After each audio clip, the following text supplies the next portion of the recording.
Today, how our greatest strength can lead to our greatest weaknesses, which can then finally lead to what really is our greatest strength.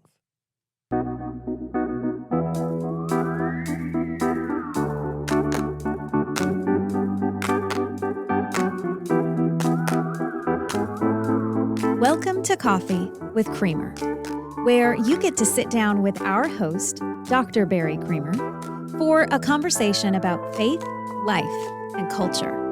We'll look at old ideas through a new lens, turn those culture wars on their head, and paint a picture of the way things could be.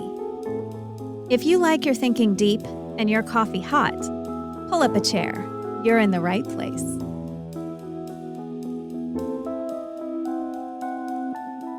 Well, that's as oblique an introduction as I've done, I think.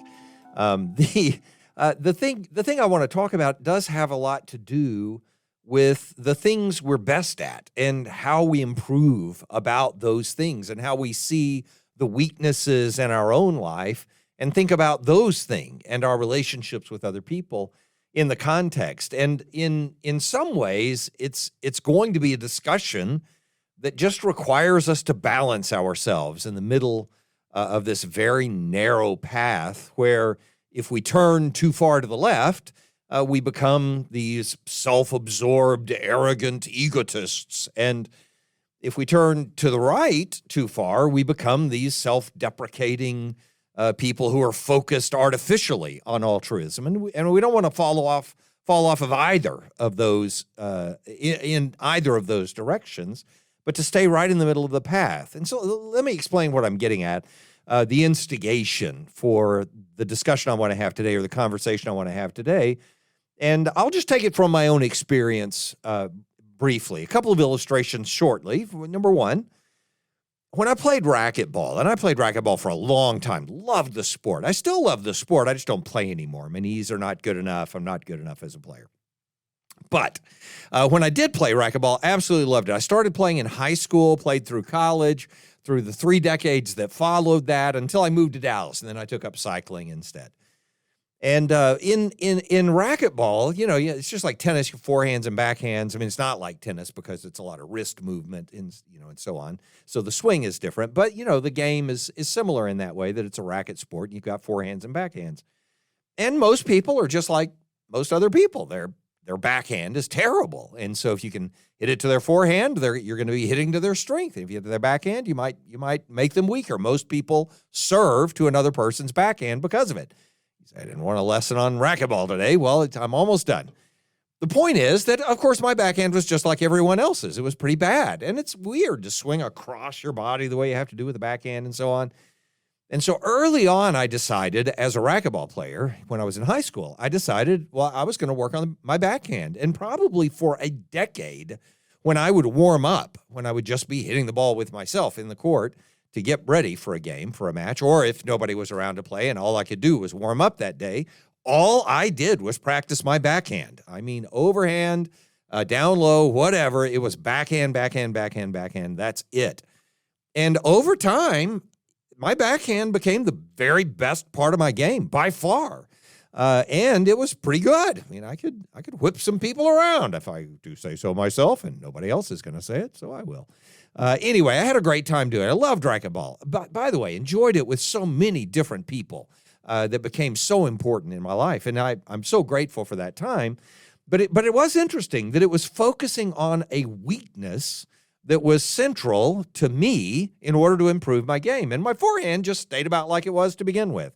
It never became the best forehand in the game, but it wasn't terrible in the process. So in my own mind, I sort of developed this attitude, or I was living it out with that to begin with anyway, that if you have strengths and weaknesses, the thing you need to focus on is your weaknesses, because obviously they're a problem. And so you need to improve your weaknesses. It's the same thing I did when I was in college. And again, I think in both of these cases, it served me well in some senses. And so I think it reinforced it for me. So to me, it seems like an important thing for us to talk about today. For others, it may not. Now, the thing we're going to talk about is the opposite direction I'm explaining how I got there to realize that I had this thing I needed to address. And so the same thing when I was in college and I majored in math because my mind works in a mathematical way. I'm not a math genius or anything like that, but I just mean when you present me a problem, I want to reduce it to math and I want to solve it with math. That's how I think of things. Even when I'm doing things that don't seem mathematical, reading poetry or studying the scriptures, I'm doing it with structures and I'm trying to create parallelisms. And I want to work with it in the things that can be converted into a formula because that's what I'm used to. And there are lots of adjustments to have to make to that, so don't take it too simply. But the point is that I started out my college career majoring in math, my undergraduate program, and after a couple of years, 2.5 years, almost 3 years into the math program, when I got past differential equations and into something else, I can't remember what it was, I thought to myself, well, first of all, I thought to myself, this is getting really hard. And then secondly, I thought to myself, and I'm going to be a preacher. Why am I majoring in math? And I'm not very good at the stuff in the English department. Like, I don't like that stuff. And it's not natural for me to sit down and write a paper. And so I changed my major to English because I was weak in that area. And it was also something I needed to develop for the thing that I felt like God had called me to do with my career. So in my own experience, I'm just trying to say, in my own experience, I sort of had a default temperament that said, focus on your weaknesses and let your strengths ride. That's the best way to get along. And in my ministry, I sort of did the same thing. I always had doubts about my interpersonal skills, my ability to relate to other people. I was a little insecure about it, and I'm an introvert to begin with, which is not a good excuse for not relating to people, but sometimes it's a cause. And so I didn't feel like I was very good at that. And so I worked on it. And when you're leading ministry or when you're doing any kind of ministry, when you're pastoring especially, you have to develop interpersonal skills, or you just don't do it for very long.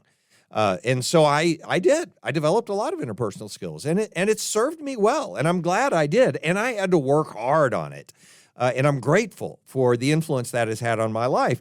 And if I were to go to the middle from my weakness, as I perceived it, being in interpersonal skills, if I went to the middle of my skills, I would say my spiritual life. I mean, I read the Bible every day. I prayed every day. I did those things. But I also knew that I had to work on it every day, that it would never maintain itself. And so I've always had that sort of demeanor toward spirituality, the spiritual disciplines. That's why they're referred to as spiritual disciplines. I think everybody should probably put those in the middle, except for maybe Mother Teresa when she was alive or somebody like that. The point is that I had doubts about something, so I worked on that. And I had moderate concern about something else, so I worked on that.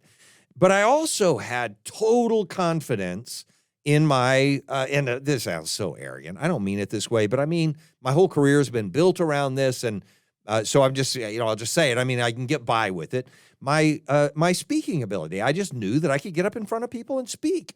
In fact, I'm dumbfounded when I think about the fact that for most people, public speaking is their greatest anxiety, that it's like number 3 in the list of all the anxieties people have in life. And that's weird to me because when somebody says, hey, do you want to speak to this group? I'm like, oh, finally, a group that wants to listen to me. Well, they didn't say they wanted to listen to me. They just said I could speak to them, but that's good enough for me.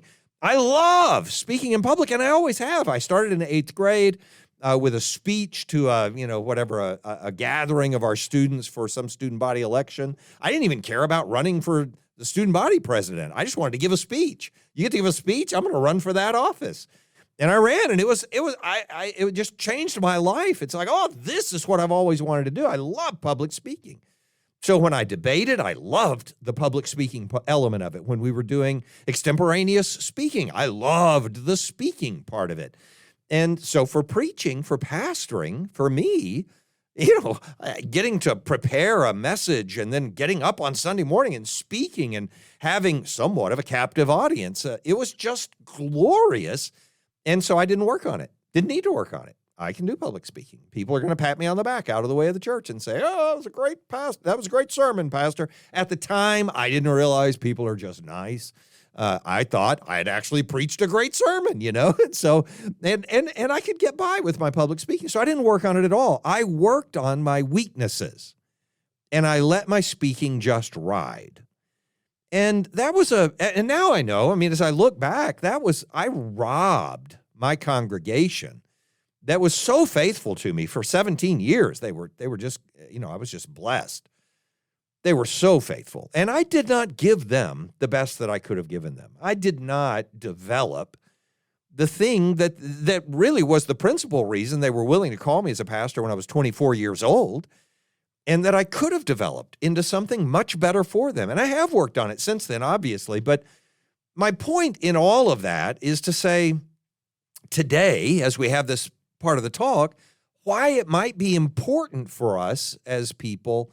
And again, and I've had conversations with lots of people who have that same demeanor. I hear them talking about trying to fix this and that about their weaknesses. And what they're doing at the same time, without realizing it, of course, is allowing their strengths to ride because it's good enough. I'm already good enough there. I don't have to prove anything there.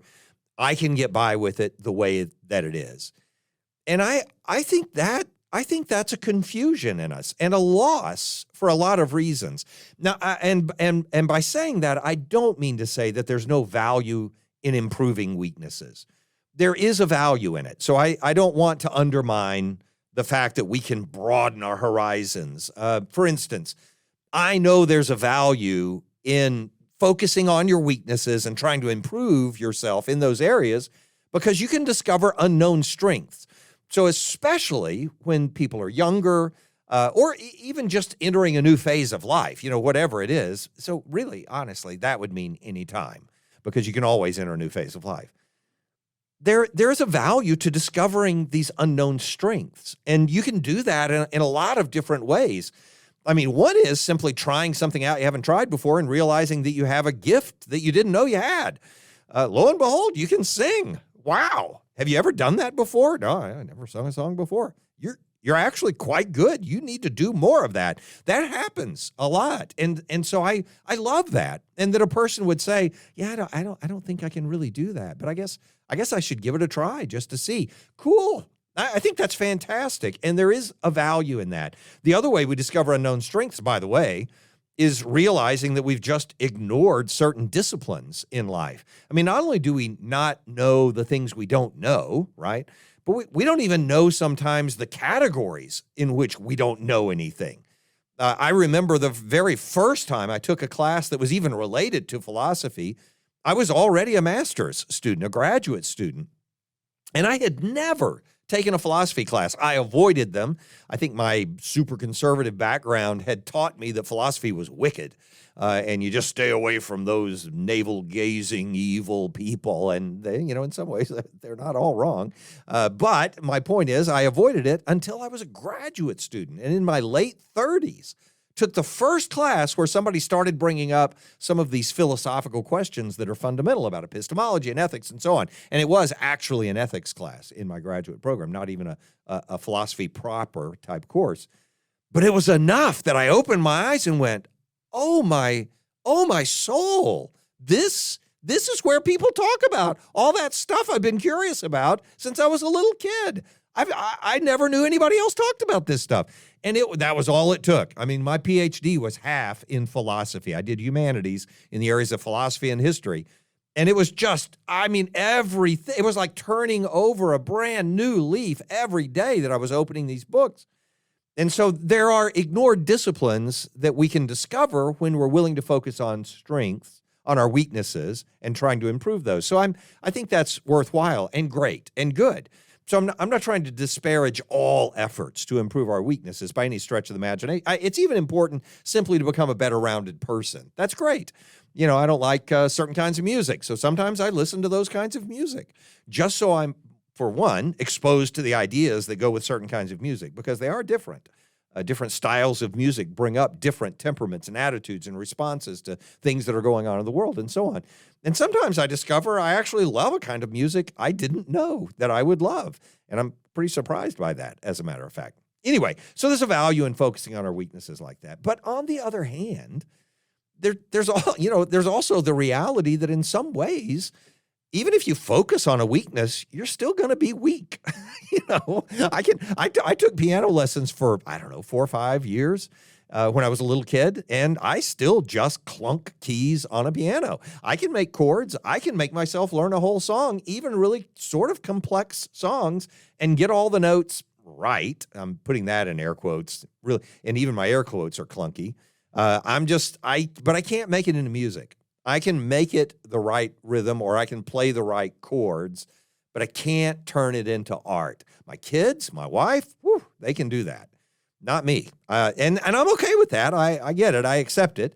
And, on the other hand, I've got a daughter, for instance, who produces art like you wouldn't believe. I mean, it's amazing. She does mainly pottery type stuff, And I love the stuff that she does. I have a Mobius band on my desk that she made for me. It's magnificent. But I will never produce any piece of visual art that looks like it came from anything vertebrate, much less with any kind of higher brain function. So I just can't do it. I mean, my stick figures look bad. But I'm okay with that. I've learned to accept it, and I did work on it for a while. But then I realized I was just kind of wasting my time. I can't even color within the lines. So I just, so there's a point at which we have to acknowledge that none of us are going to be the best at everything. And that if we're only focusing on the things that we're weakest at, then we're neglecting the things we're actually best at. And no matter how good we are at the things we're best at, we have not arrived at perfection in that thing. And so, I guess one of the steps I would take to get there would be to say that if we focus on improving weaknesses, and you only have so many resources, so much time, so much intellectual capacity, so much emotional capacity, you only commit yourself to so much. Focusing on improving weaknesses inherently distracts us from the benefits that would come from focusing on building, developing, sharing our strengths, and then, more importantly, trusting others for the help that our weaknesses expose. And so there are really two beautiful sides to this that have to do with us being able to give the best that we're able to give to others, but also us learning to depend on other people for the best that they're able to give and for the things that we're not able to do well ourselves. So if you think about it in terms of focusing on weaknesses instead of strengths and the problem that creates, in sports, if you have a pitcher, I mean, if I managed a baseball team and I had a pitcher on my team and he spent all of his time in the batting cage, I don't mean throwing at the batting cage. I mean trying to hit the ball in the batting cage. I'd be saying, hey, I really want you to work on your pitching. I mean, I didn't call you here so you'd be a batter. You're here to pitch. You get the idea, right? And so I get it that a person might say, yeah, but I'm already good at pitching. I want to be better at batting. We're going to win games because of how you pitch. And we'll win games because of how that guy bats, but not because of how you bat. And again, I know a pitcher can be a decent hitter, but not very often. It doesn't happen much.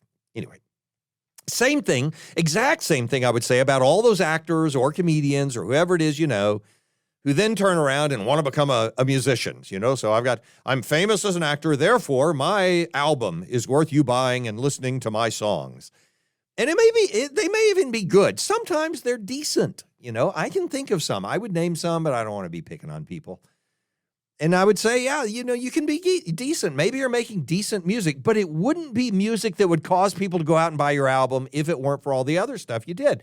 That doesn't mean that I begrudge them making an album. Their resources, their time, more power to them. I'm happy for people to be able to do all that kind of stuff or to promote their political cause or whatever they want to do. God gave them the ability to do it. Go do it. That's fine.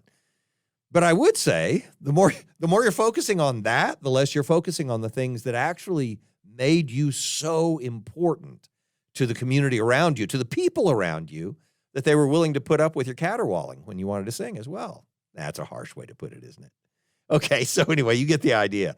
And so what I would say in application, this does to me is say, so like we've become so focused on being independent, not needing other people. I am my own man. Even if we talk about wealth, the thing that makes wealth sufficient is the word independent. He's independently wealthy. We've become so focused on being independent, and I mean this in practical terms, in simple terms for all of us, that we've lost the value of interdependence. We've forgotten what it was all about. Back in the late 80s, maybe the early 90s, can't remember exactly the year this term came out in an article that I read at the time when I was pastoring. The term came out, cocooning, as a way of describing this social change that was taking place, that people were more and more never coming out of their home, that they were ordering pizza in their home, and they were ordering materials that they would read at home. And some people were even, 80s and 90s, working from home. It was just insane. Anyway, you get the idea. You can imagine how much more that is now if we had even dreamed that Amazon would do what they do now and would say to you, you don't even have to come to the door. We'll just leave it at the door. For heaven's sake, you don't have to shake hands with anybody. You don't have to see anybody. We'll ring your doorbell and let you know about it. Or if you don't want us to ring your doorbell, we'll just let your Amazon assistant tell you that we left it at your door. It's cocooning. So you build a cocoon around yourself and you make it so that you don't have to interact with anyone. And you can imagine how much more we're doing that now than we were then. And I'm talking about going to the grocery store and not having to even talk to a cashier or everything. Go to the gas station, for heaven forbid. You just have to walk inside and talk to the guy behind the counter. We don't do any of that. So we've cocooned ourselves in cocoons that have wheels so that we can get to the cocoons that don't have wheels so that we can stay away from all the people who are in their cocoons. And if you ever walk around your neighborhood, unless your neighborhood has lots of dogs, you're never going to meet the people who are a part of your neighborhood because they're cocooned up in their houses. I'm not being critical of people for that. I'm just saying that's sort of what we've become as a society. Just how we are. We love our independence. Why have we done that? Why did cocooning become a trend? And it's really simple, because connection requires adjustment. If you connect with other people, you have to adjust. You have to adjust your schedule so that you can meet up with them, or you have to adjust your vocabulary so that you don't offend them. Think of all the ways we've used the term political correctness to say how offensive it is that we would have to adjust our language because of those stupid feelings other people have. That's an adjustment because you want to connect. So connections require adjustment, and just in terms of basic definitions, adjustment means compromising your total freedom. That's what adjustment means. I had to adjust. I was going to go that way, but I'm going to go this way. I was going to zig, I'm going to zag because of somebody being over there. What a nuisance. And freedom is our independence. So because we want to avoid giving up our freedom, we give up our connections. This is what we do. It's not complicated. I don't think it's magical. I can't imagine. I mean, a million people have surely said this by now. You realize on the inverse of that, we could just as easily realize that independence is a limitation. You know, the idea of independence, is giving up a trade with other countries. If you're talking about your nation's independence, it's giving up companionship for individuals. I have my independence. Yeah, you do. And who are you telling about that? You got nobody around you. But making adjustments makes room for those connections that we were trying to avoid to maintain our independence, right? So independence becomes a limitation because if we're not willing to make those connections, to make those adjustments that give us those connections, then we don't have the ability to come to a better life. So independence is itself a limitation on having a better life because connections give us a better life. This is not complicated. Other people make better food than you do, unless you are the chef. Other people serve you. I mean, literally, like you have to adjust to be in a place where somebody can get access to your toenails to do your, what's it called? Pedicure? Yeah, I don't get pedicures, but I'm just saying some people want pedicures. But you know what? You have to adjust if you're going to get a pedicure. Weird example, I admit it. But art, spirituality, everything. The statement in Scripture, iron sharpens iron, doesn't mean we don't need adjustment, right? And that requires other people. So it's kind of a shame that we've given all that up. Why do I bring that up today? Because, the point is that there is a value that we can bring to other people, and it's not to bring to them our weakest offerings. It's to bring to them our best offerings, our strengths. And there is a value that we receive from other people when they bring to us their strengths, which we're only going to be willing to receive if we acknowledge that we have some weaknesses. I don't need your music. I mean, goat rodeo people. I don't need to listen. The goat rodeo, right? That's some good music. So I don't need to listen to your music. I'm taking up cello myself. I mean, who needs Yo-Yo Ma? Yeah. So you get the idea of what I'm talking about, right? It's the same with spiritual gifts. This is not different. If I look at, Romans 12, the statements there, for by the grace given to me, I say to everyone among you, not to think of himself more highly than he ought to think. This is, we're not the end all and be all of existence. It's all about me. You can't do it yourself. But to think with sober judgment, each according to the measure of faith that God has assigned. And then he goes on to describe how that measure of faith plays out in the body of Christ by saying we all have different elements that we bring to it, right? So as in one body, we have many members, and the members don't all have the same function. So we, though many, are one body in Christ, and individually members one of another, having gifts that differ according to the grace given to us. And I'm not here to talk about spiritual gifts today. I'm just creating a parallel, an analogy with what it is in life in the things that we're doing. I know spiritual gifts are what God gives us so we can serve the body. And they have to do with what the needs of the body are and so on. So I'm not comparing spiritual gifts with our strengths or the things that we do best in that way, but simply to say, in the same way that God gives different gifts to different parts of the body of Christ, so that we can then bless and strengthen each other and bring those best strengths to each other. In that same way, he's put us together as a society to do exactly the same thing in our relationships with each other. And you could find the same thing in 1 Corinthians 12. We're celebrating the differences between us in this way. And so the other benefit, so in one sense, I'm saying to you, if you look at yourself and say, well, I have this one thing that I can do that I'm pretty good at, but I want to do all that other stuff. I appreciate that. I understand that. I naturally sort of empathize with that. But that one thing that you're really good at, and I'm not talking about in the body of Christ now, I mean in society as a whole, that one thing that you're really good at is the most valuable thing you bring to the society because you're really good at it. And offering that in some way, I'm not saying you have to. I'm not twisting your arm behind your back and saying, oh, now the Communist Committee has decided that you're going to go to this kind of school and have this kind of education. I'm not saying that. I'm saying to you personally, in the decisions that you make and the things you choose to prioritize, that coasting on the thing you're best at, instead of driving that thing toward the best it can be in you, might be keeping others from benefiting in the best way they could from your participation in their life, from the role you play in their community, in your community with them. And that's true.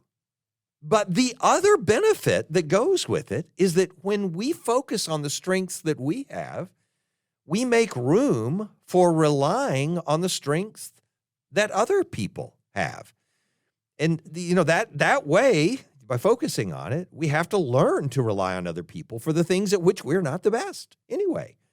It's the same thing Adam Smith is teaching in economics in terms of specialization.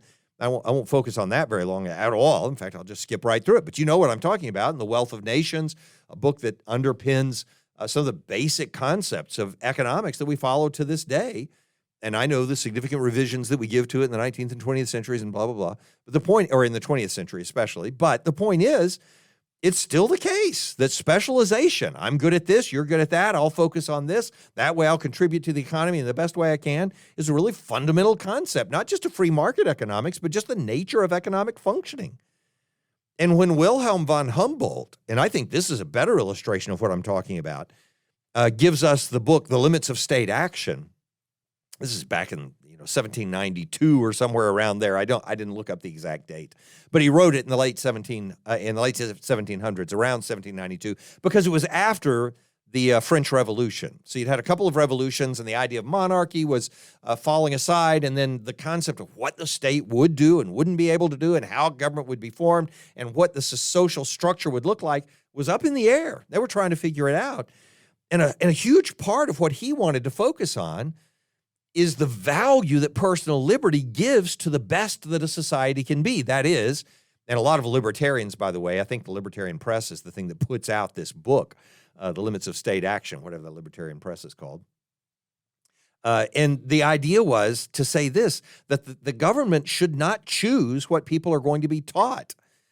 By the way, much later, I think he became the head of public education in Prussia or something like that. So it's ironic that he would do that, because he basically said there shouldn't be public education, because in the sense that it's dictated by the government, because then you're restricting people to the shape or form that the government has in mind for them, rather than the things they're naturally curious about. It sounds almost Montessori, doesn't it? But if you let people focus on the things they're really good at and develop those, and then choose the things that are going to be the skills they give themselves to in life and so on, then you end up with people doing the very best thing they can do to contribute to that society. You can hear libertarian strains throughout all of those statements, and there is something sensible about it. I do have a libertarian streak in me. It's a really thick one, and I value it. I think there is important value to be given to respecting that desire that people have to do the very best they can do with the thing they're best at. And so society benefits best from you. This is the idea behind that, when you're providing the things you're best at. And you benefit from relying on people in society who are better at a variety of things than you could ever be, even if you chose to focus on them. When I was, and I haven't talked much about this before, but I've gotten better at being able to handle it emotionally, so we'll give it a try here. When I was at my dad's funeral, so yeah, I can get there.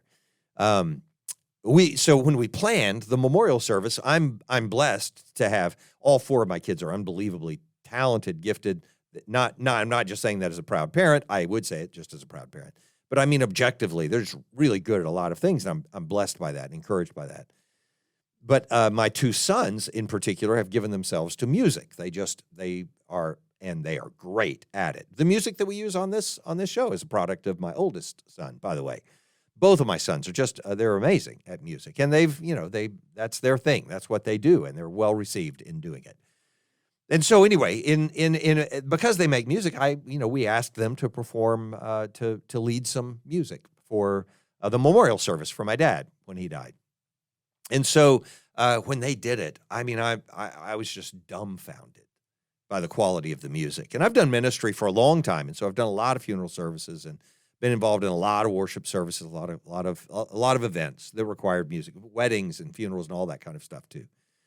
And it was maybe the best music I've ever heard at a memorial service. And again, I may be prejudiced, but even if I'm not prejudiced, I think objectively it was some of the best music I've ever heard at a memorial service.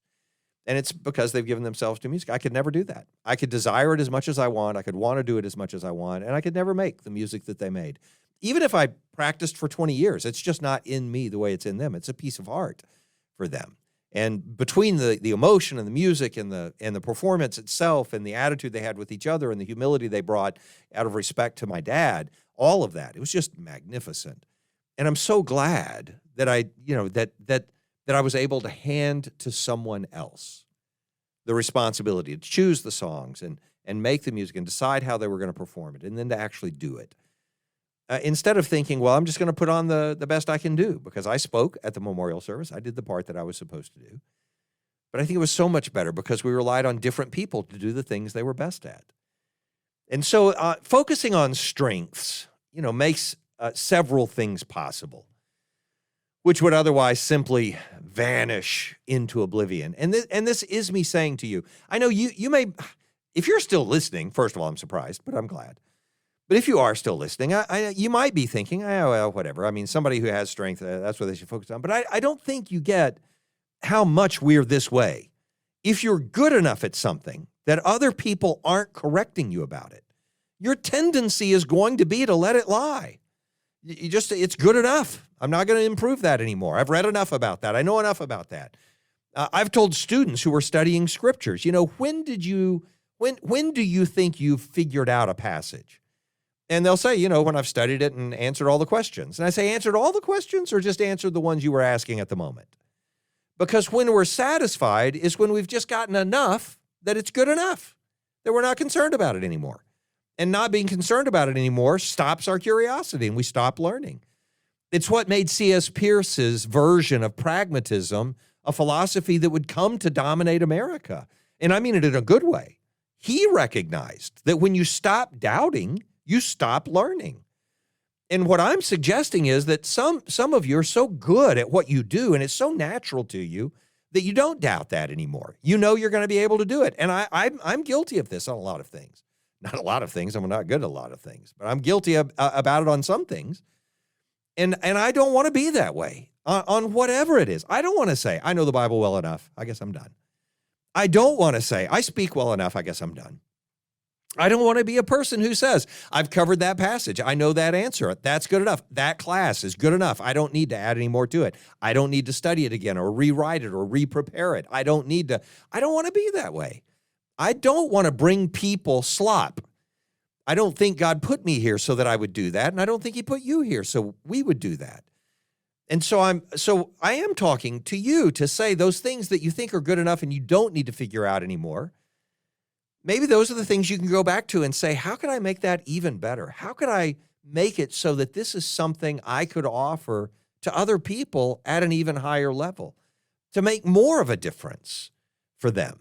And doing that allows us to provide some things that otherwise just vanish. One, and this one doesn't happen to everybody, doesn't need to happen to everybody, but one, real genius emerges from that. The idea that a Descartes in his 40s would finally come to have time to put aside all the other things that were occupying him, including making a living, which is necessary, and be able to really focus on his philosophy to produce some works that have changed the world.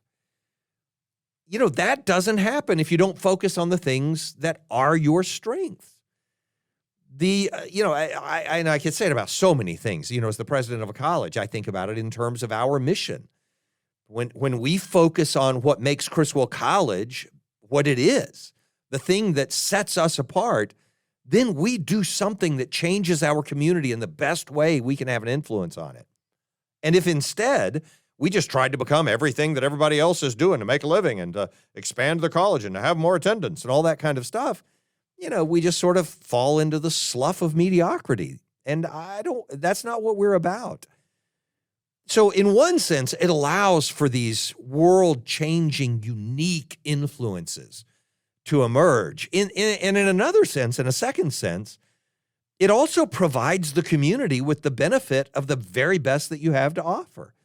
So when we focus on developing the things at which we're best, we are often creating the best opportunity to strengthen or bless our communities. And I can give different examples about this.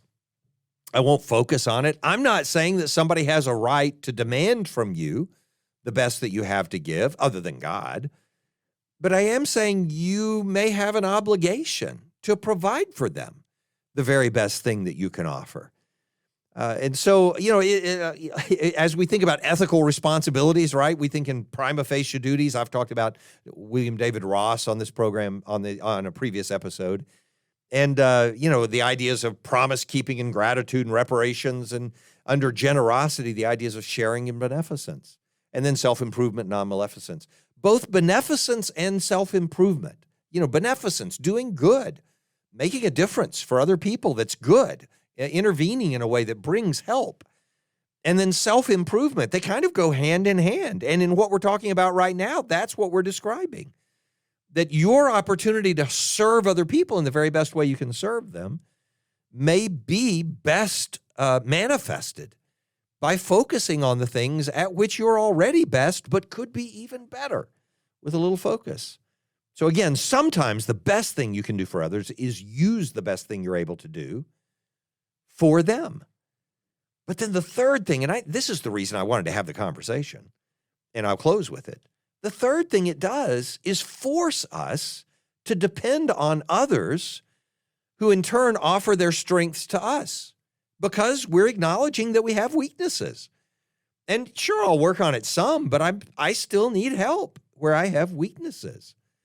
And studying or practicing or focusing or applying our best can be a means of turning what could be self-centered into the gift or even sacrifice you offer to the people that God has put into your community, but that turns around and allows them to do the same for you. So in other words, committing to your best with your best can be a good way to love your neighbor, the very best way you know how to love them.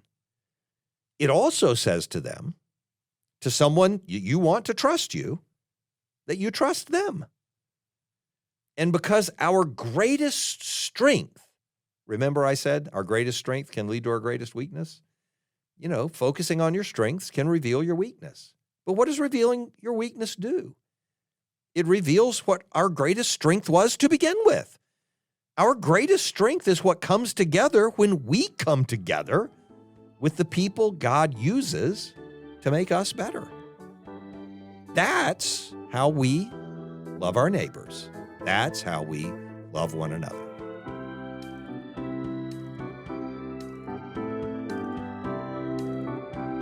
Thanks for joining us for Coffee with Creamer. Your cup of coffee may be finished, but we are not. Come back next week for a refill as we sit down to examine a new set of ideas and cultural issues.